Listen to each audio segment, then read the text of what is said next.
Geografía de tercero, de Eduardo Sacheri. Apenas la vi, sentí que me hundía en una especie de pozo sin fondo, en un vértigo de piedras y plomos recién tragados que me llenaron el estómago. O tal vez fue una sensación más brutal, más primitiva, más parecida al más simple de los pánicos.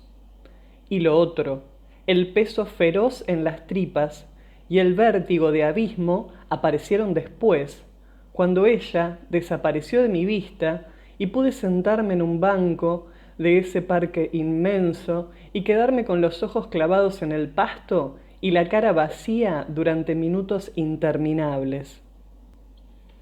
Ella ni siquiera me había mirado. No me había visto, pero yo me sentía como desnudo delante de una multitud.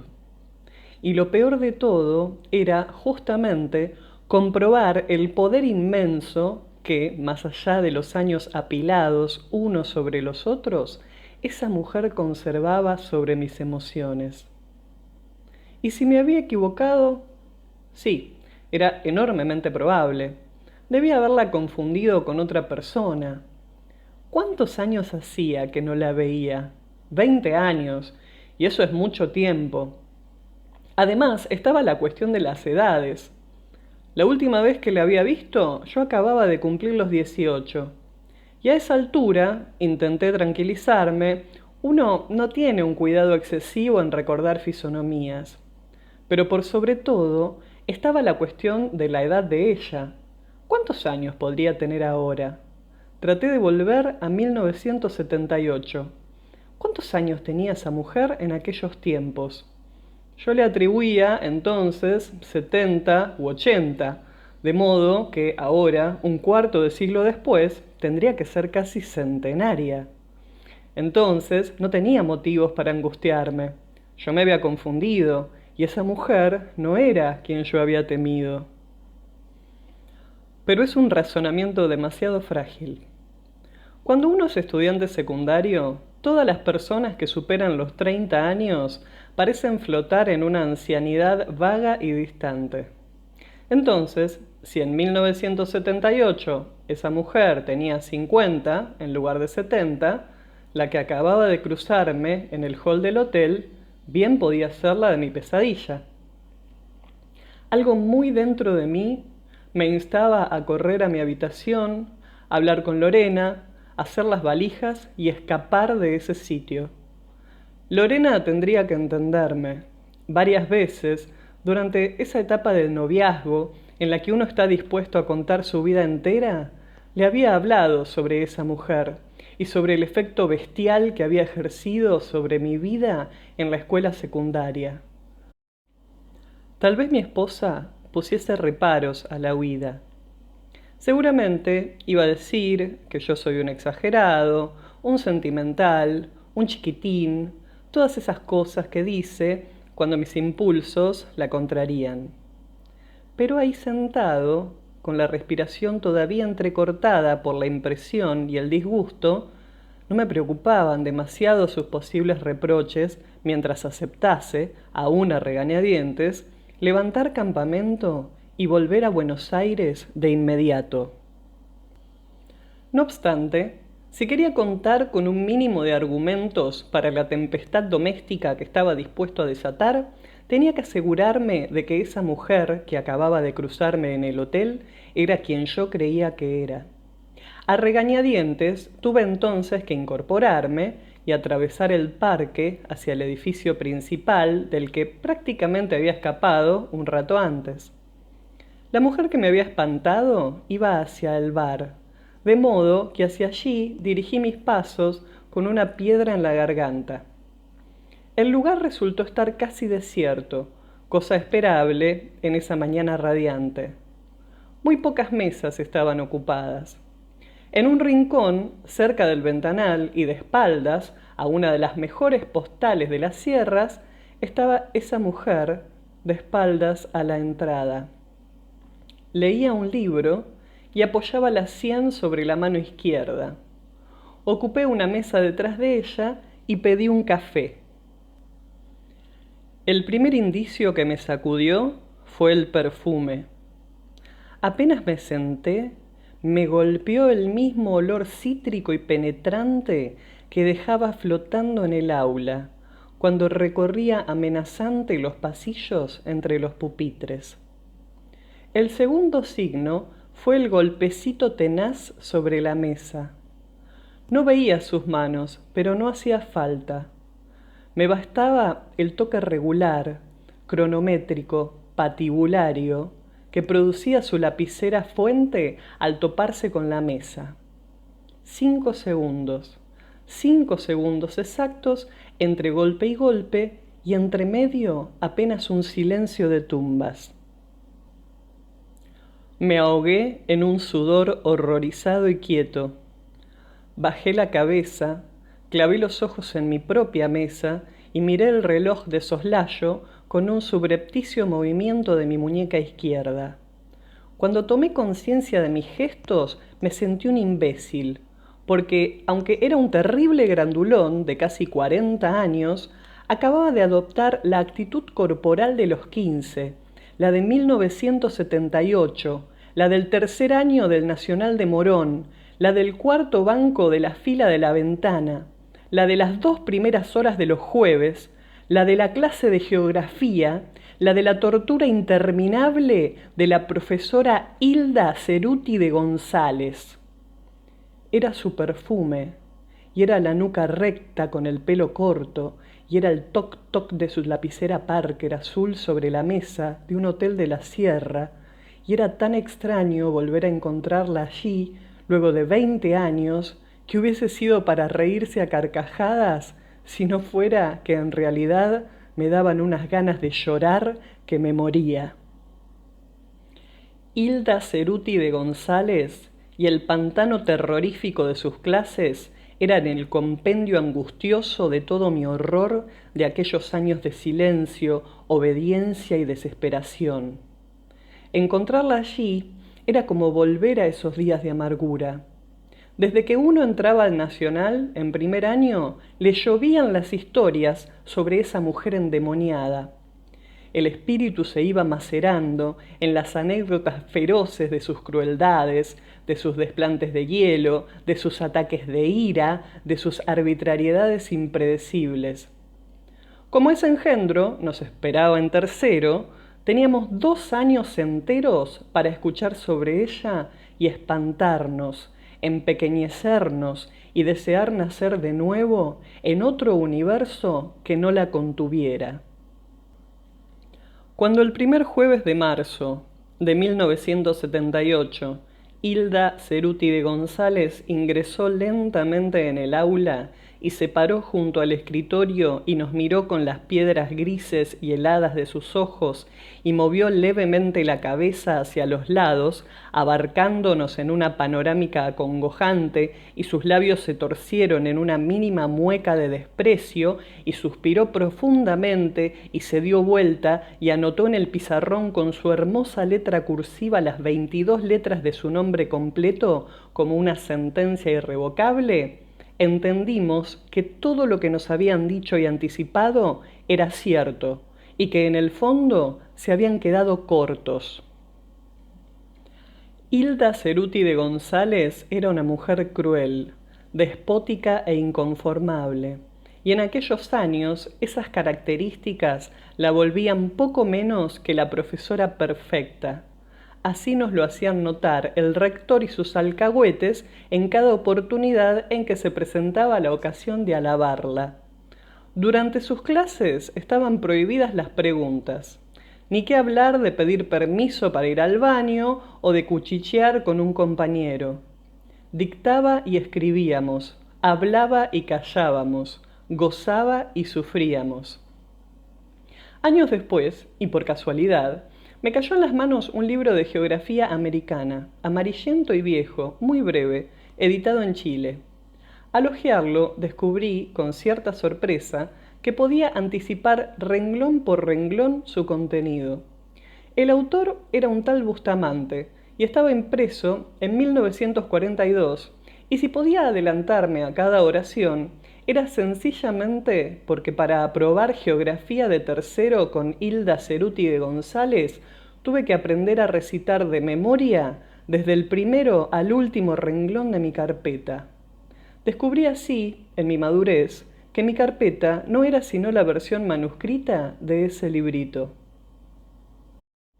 Aquella mujer no solo era cruel, sino además una ignorante que recitaba a su vez de memoria los párrafos de un antiguo librejo olvidado y suficientemente ignoto como para que nadie advirtiese la maniobra y el plagio.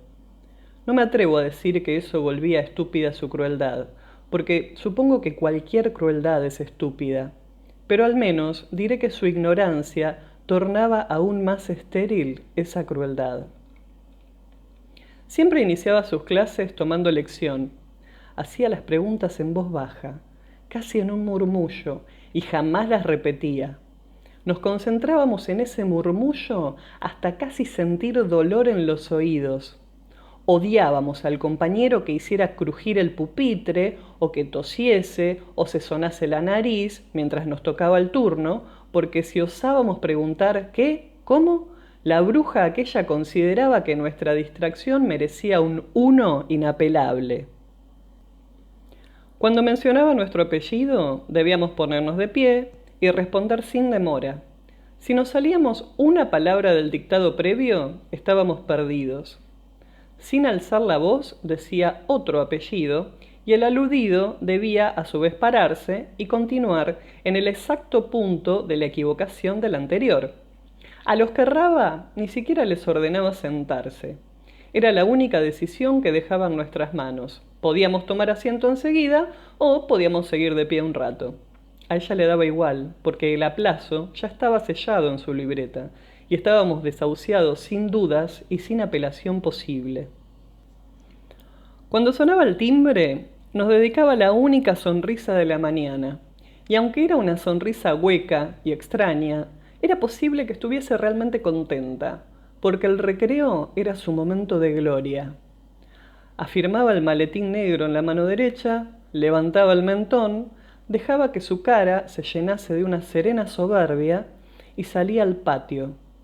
Creo que era la profesora que más tardaba en llegar a la sala de profesores y la que primero salía hacia el aula al tocar de nuevo el timbre. Pero no lo hacía por puntualidad, sino para exhibirse ante la multitud de pibes. A su paso, todos callábamos, nos quedábamos quietos, bajábamos los ojos y apenas salíamos de su campo visual, nos librábamos de la angustia que nos había dejado su presencia fugaz, comentando con el compañero más próximo la última de sus fechorías.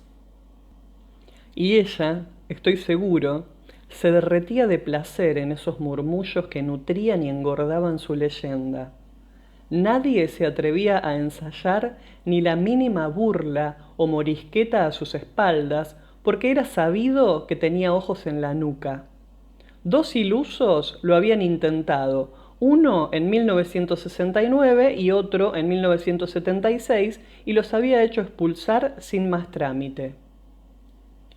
Después de rendirla 7 u 8 veces, pude aprobar geografía de tercero y egresar del secundario. Nunca volví a verla, hasta esa mañana desolada, 20 años después, y ahora la tenía delante, más vieja, algo más canosa, un poco más flaca, pero igual de opresiva que entonces. Traté de pensar. Era ridículo hablar con Lorena, hacer la valija y escapar del hotel. Pero en mi desesperación se me ocurría que era una alternativa excelente. También podía ahogarla en la pileta de natación, asfixiarla en su pieza o precipitarla al vacío por un barranco. Pero soy un tipo pacífico y el carácter no me da para semejantes cosas. Pagué el café y me puse de pie, empujando un poco la silla hacia atrás de madera. El crujido me perdió. Haciendo uso de sus antiguos ojos en la nuca, Hilda Ceruti de González se dio vuelta y me clavó las piedras frías y grises y filosas de sus ojos. Le sostuve la mirada, no por osadía, sino por la sorpresa de verla vuelta hacia mí. Pero no estaba preparado para lo que ocurrió después, porque casi en un susurro con sus palabras cortas y su voz un poco chillona, me estampó.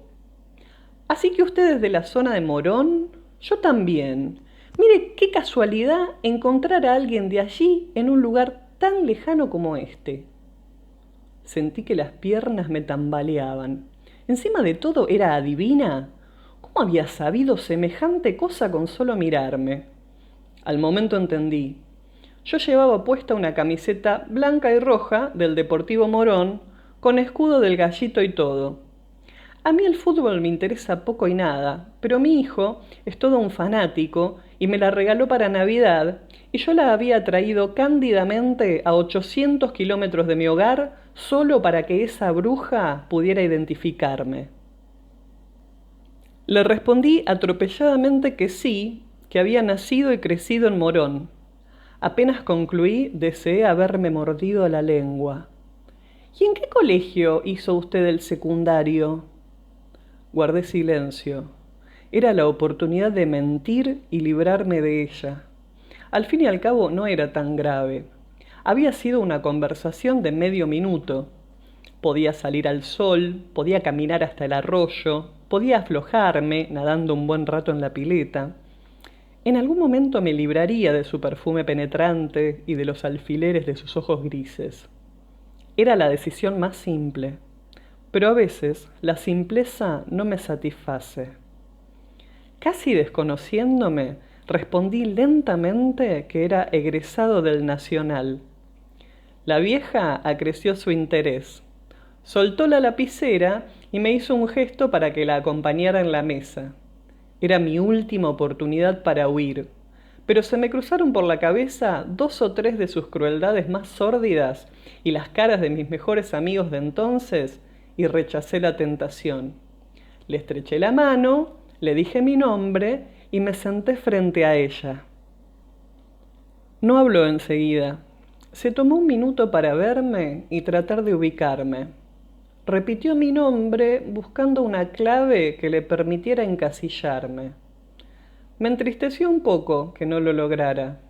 Así, en ese olvido, era como si la humillación y la angustia y el terror que esa mujer me había provocado en la adolescencia tuviesen todavía menos sentido, porque ni siquiera había sido algo personal, algo propio, algo mío. No me lo había hecho a mí, simplemente era uno más en un hormiguero de rostros iguales y anodinos, y ahora, si me había invitado a sentarme, era seguramente para escuchar de mis labios el recuerdo del terror y de la desesperación y disfrutar por un momento de su antigua y bien ganada fama de hija de puta. Sonrió apenas, con un costado de la boca, la dio apenas la cabeza y se presentó. Bueno, le cuento que yo soy Hilda Ceruti de González. No dijo más. Yo sentí que solo faltaba el sonido de la tiza contra el pizarrón dibujando las 22 letras de su nombre. No dijo más y se limitó a esperar mi reacción. Era evidente que la soberbia no la había abandonado. No dijo que había sido profesora, ni cuál era la materia, ni el curso en el que había dictado sus clases. Sabía que no hacía falta y que su tenebrosa celebridad podía prescindir de las aclaraciones a las que se ve obligada la mayoría de los mortales. Yo soy de esas personas que suelen lamentarse de las contestaciones que dan y de las reacciones que tienen.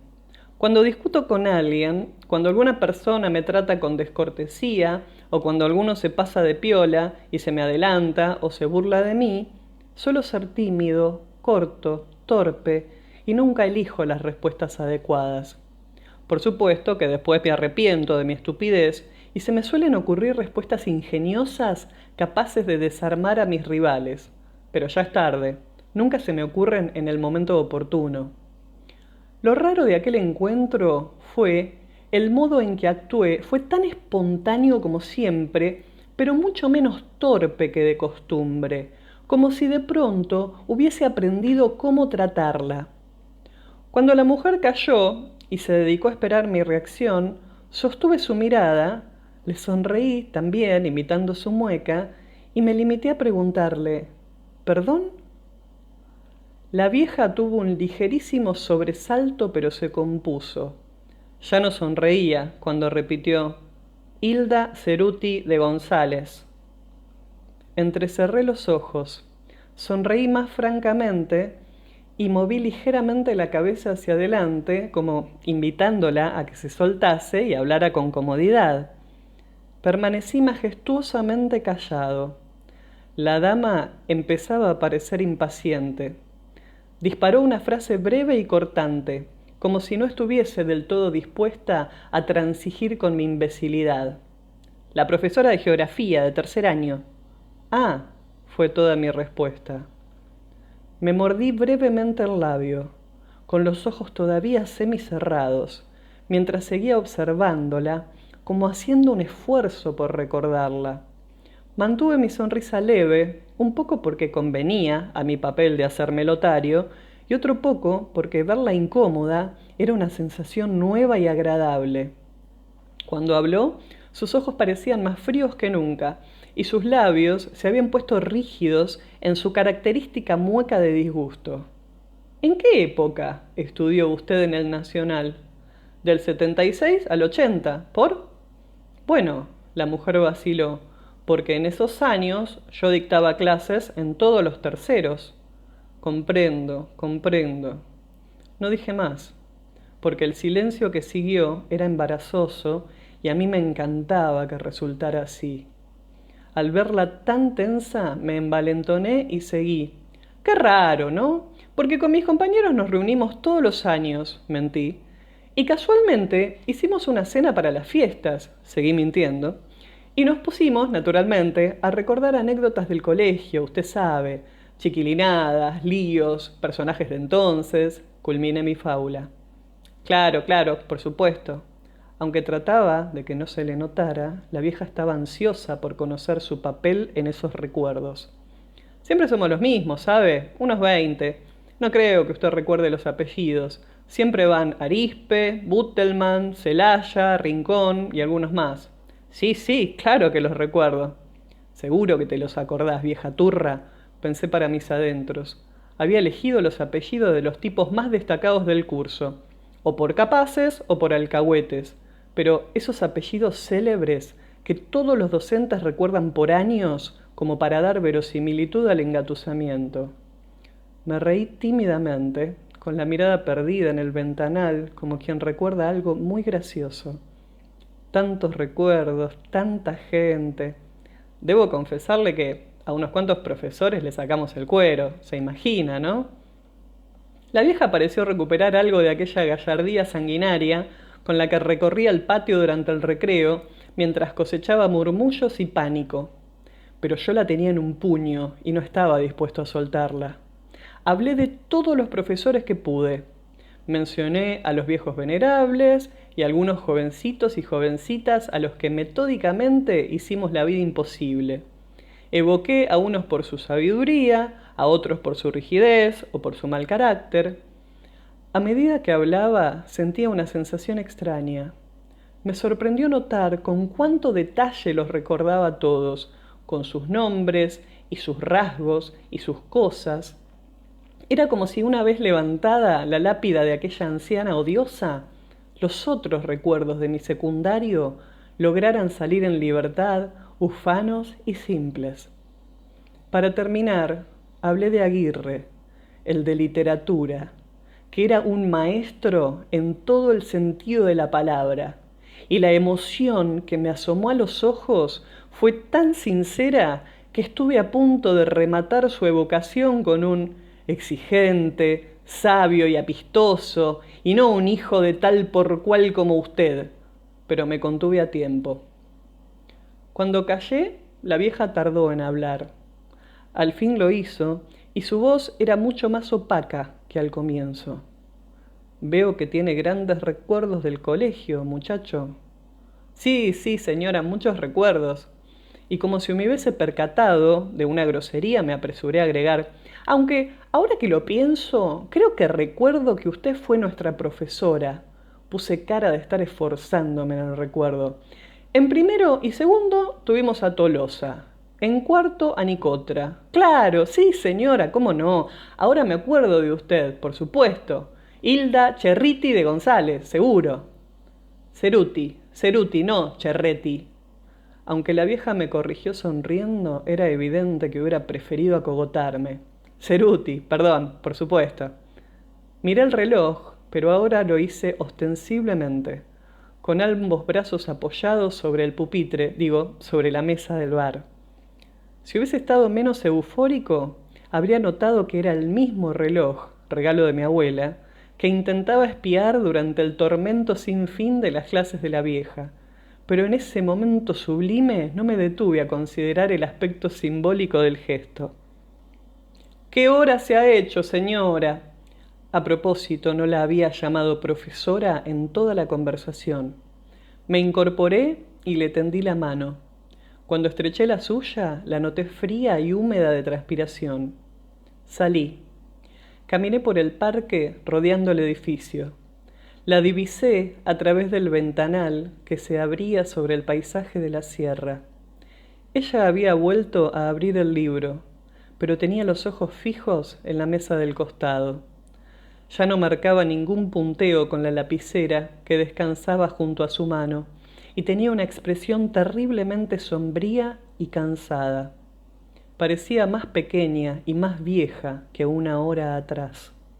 Estoy seguro de que el mozo, que se acercó a cobrarle en aquel momento, no habrá sentido ninguna fragancia cítrica y penetrante.